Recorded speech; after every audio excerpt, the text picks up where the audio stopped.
মাধ্যমিকের ক্ষেত্রে ইতিহাস নিয়ে সবারই মনে থাকে ভয় এবং দুশ্চিন্তা, বিশেষ করে যখন সেটা আসে মান আটের গুরুত্বপূর্ণ প্রশ্ন বাছাইয়ের ক্ষেত্রে। মান আটের কোনগুলো প্রশ্ন পড়তেই হবে মাধ্যমিক 2027-এর জন্য, এবং মাত্র 3 থেকে 4টি প্রশ্ন কিভাবে পড়েই 100% কমন সাজেশন তৈরি করে ফেলা যাবে এবং একদম 8-8 পাওয়া সম্ভব, কোনগুলো প্রশ্ন কিভাবে পড়লে পরে আজকের এই ভিডিওটিতে কিন্তু আমি সেটাই আলোচনা করতে চলেছি। তাই অবশ্যই একদমই স্কিপ না করে প্রত্যেকটা মুহূর্ত ভালোভাবে দেখে নাও এই ভিডিওর।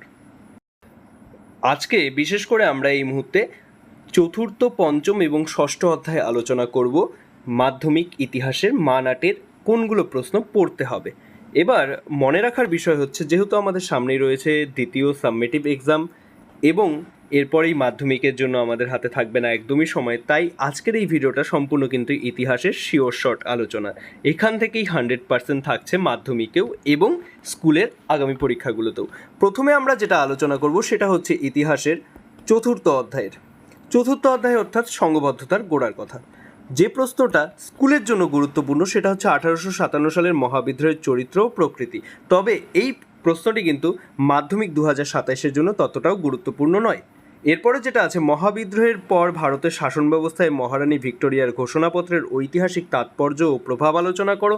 শুধুমাত্র মান 8 নয়, মান 4-এর জন্যও এটি অন্যতম গুরুত্বপূর্ণ কিন্তু এই বছর অর্থাৎ মাধ্যমিক 2027-এর ক্ষেত্রে। তবে সবথেকে গুরুত্বপূর্ণ যে প্রশ্নটি রয়েছে সেটি হচ্ছে, ঊনবিংশ শতাব্দীতে লেখায় ও রেখায় ভারতে কিভাবে জাতীয়তাবাদের বিকাশ ঘটেছিল তা সংক্ষেপে আলোচনা করো। বিশেষ করে আনন্দমঠ উপন্যাস ও গোড়া উপন্যাসের অংশটা কিন্তু বিশেষভাবে দেখতেই হবে, খুব গুরুত্বপূর্ণ মান 4 মান 8-এর জন্য এই অংশটা চতুর্থ অধ্যায় থেকে। এবার চলে আসি আমরা পঞ্চম অধ্যায়ে। দেখতেই পাচ্ছ এখানে বাংলায় কারিগরি শিক্ষার বিকাশে বিটিআই এর প্রতিষ্ঠা, ভূমিকা, অবদান, এটি কিন্তু একই সাথে মান 4 এবং মান 8-এর জন্য বাংলার কারিগরি শিক্ষার বিকাশ, এভাবেও কিন্তু প্রশ্নটা আসতে পারে। তাই শুধুমাত্র এখানে দেখেই স্কিপ করে যাওয়া নয়, মনে রাখতে হবে বিটিআই এর এই প্রশ্নটা কিন্তু এভাবেও আসতে পারে, আবার কারিগরি শিক্ষার বিকাশ হিসেবেও গুরুত্বপূর্ণ। এরপরে যে প্রশ্নটা রয়েছে অনেক সাজেশনে এটা দেখতে পাবে এবং অবশ্যই গুরুত্বপূর্ণ, সেটা হচ্ছে রবীন্দ্রনাথ ঠাকুরের শিক্ষা ভাবনা ও শিক্ষা আদর্শের মূল বৈশিষ্ট্য, বিশেষ করে শান্তিনিকেতন প্রতিষ্ঠা, খুব গুরুত্বপূর্ণ এই বছরের জন্য কিন্তু এই প্রশ্নটি, এবং এই প্রশ্নটাকে একদমই স্কিপ করা যাবে না। এরপরে যে প্রশ্নটা আমাদের দেখতেই হবে সেটা হচ্ছে 19 শতকের শেষার্ধে এবং 20 শতকের প্রথমার্ধে বাংলার বিজ্ঞান শিক্ষার বিকাশে যেগুলো মান 4 এবং মান 8-এ গুরুত্বপূর্ণ, অবশ্যই সেটা হচ্ছে বসু বিজ্ঞান মন্দির, কলকাতা বিজ্ঞান কলেজ। এই প্রশ্নটিকে কিন্তু আমি অন্ততপক্ষে 3টি স্টার দেবই দেব। এই প্রশ্নগুলো দেখতে হবে চতুর্থ এবং পঞ্চম অধ্যায় থেকে। এবার দেখে নেওয়া যাক ষষ্ঠ অধ্যায় থেকে কোন প্রশ্নগুলো তোমাদের দেখতেই হবে।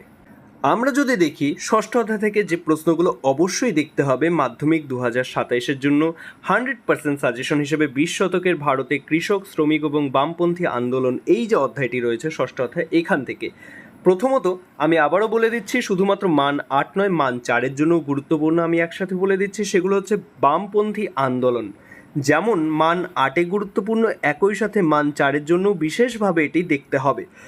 এছাড়াও বঙ্গভঙ্গ বিরোধী আন্দোলনে শ্রমিক শ্রেণীর ভূমিকা, শ্রমিক শ্রেণীর সাথে সাথে এক্ষেত্রে কিন্তু মনে রাখবে কৃষক শ্রেণীকে অবশ্যই ভোলা যাবে না, কৃষক শ্রেণী কিন্তু আমাদের দেখতেই হবে। তবে বিশেষ করে আমাদের গুরুত্বপূর্ণ এবছরের জন্য বঙ্গভঙ্গ বিরোধী আন্দোলনে শ্রমিক শ্রেণীর ভূমিকা।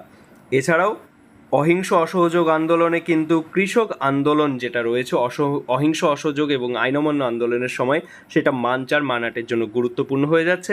এবং শেষ অবধি মান 4-এর একটি গুরুত্বপূর্ণ প্রশ্ন, যেটাকে কিন্তু বড় করে যদি আমরা বামপন্থীর সাথে মিলিয়ে দিই তাহলেই মান 8-এ চলে আসার মতো গুরুত্বপূর্ণ হয়ে যাচ্ছে। তা হলো মানবেন্দ্রনাথ রায়ের ভূমিকা, এম.এন. রায়ের ভূমিকা ভারতের বামপন্থী আন্দোলনে, এবং অবশ্যই সাথে মুজাফফর আহমেদ এবছরের জন্য বিশেষ করে গুরুত্বপূর্ণ, তাই এটা কিন্তু দেখে যেতে একদমই ভুলবেন না।